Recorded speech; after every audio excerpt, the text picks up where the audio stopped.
সারা দেশে একদিনেই লোকসভা ও বিধানসভা নির্বাচন করতে কার্যক্রম জোরদার করেছে ভারত। এখন দেশটিতে কয়েকটি ধাপে কেন্দ্রের লোকসভা ও রাজ্যের বিধানসভা নির্বাচন হয়। এতে দেশটির ক্ষতি হয় প্রায় 7 লাখ কোটি টাকা। এ থেকে বেরিয়ে এক দেশ এক নির্বাচন এই প্রস্তাব বাস্তবায়ন ও সংবিধান সংশোধনের জন্য প্রতিটি রাজ্যে গিয়ে মতামত নিচ্ছে যৌথ সংসদীয় কমিটি বলছে এখন পর্যন্ত 99% রাজ্যই একদিনে ভোটের পক্ষে। সব ঠিকঠাক থাকলে আগামী 2029 সালেই একদিনে নির্বাচন করতে যাচ্ছে ভারত।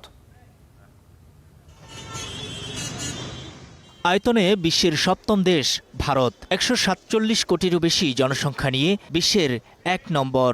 ভারত জুড়ে 28টি রাজ্য ও 8টি কেন্দ্রশাসিত অঞ্চল রয়েছে। কেন্দ্রীয় সরকার বা লোকসভা এবং রাজ্যের বিধানসভা নির্বাচন পৃথকভাবে হওয়াটাই ভারতের যুগযুগের রেওয়াজ। তবে এই নীতি থেকে বেরিয়ে আসতে চায় বর্তমান বিজেপি সরকার। আগামী 2029 সালে একদিনেই কেন্দ্র ও রাজ্যের নির্বাচন করার পরিকল্পনা বিজেপির, যার নাম দেয়া হয়েছে এক দেশ এক নির্বাচন। এ নিয়ে কাজ করছে যৌথ সংসদীয় কমিটি বা জেপিসি। देखिए, one nation one election Lok Sabha और विधानसभा के चुनाव साथ कराने के लिए আমাদের কাজ হলো সব অংশীজনের কথা শোনা, বিলটি যাচাই বাছাই করা এবং সংসদে সুপারিশ জমা দেয়া। কমিটি এমন একটি কাঠামো তৈরি করার চেষ্টা করছে যাতে 2029 সালের লোকসভা নির্বাচনের সময় থেকেই এক দেশ এক নির্বাচন ব্যবস্থা কার্যকর করা সম্ভব হয়।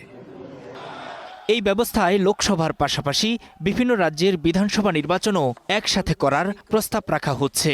সেক্ষেত্রে মেয়াদ পূর্ণ বা অপূর্ণ থাকায় কিছু রাজ্যের বিধানসভার মেয়াদ বাড়ানো বা কমানো হতে পারে। এই সামগ্রিক প্রক্রিয়া সম্পন্ন করতে প্রয়োজন হবে সাংবিধানিক পরিবর্তনের।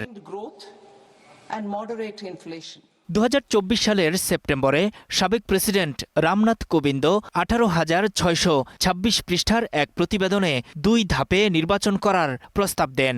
প্রথম ধাপে লোকসভা ও রাজ্যের বিধানসভার নির্বাচন আর দ্বিতীয় ধাপে 100 দিনের মধ্যে পৌরসভা ও পঞ্চায়েত নির্বাচন করার কথা বলা হয়। তবে সংসদের বিরোধী দলগুলো এই প্রস্তাবের বিরোধিতা করে।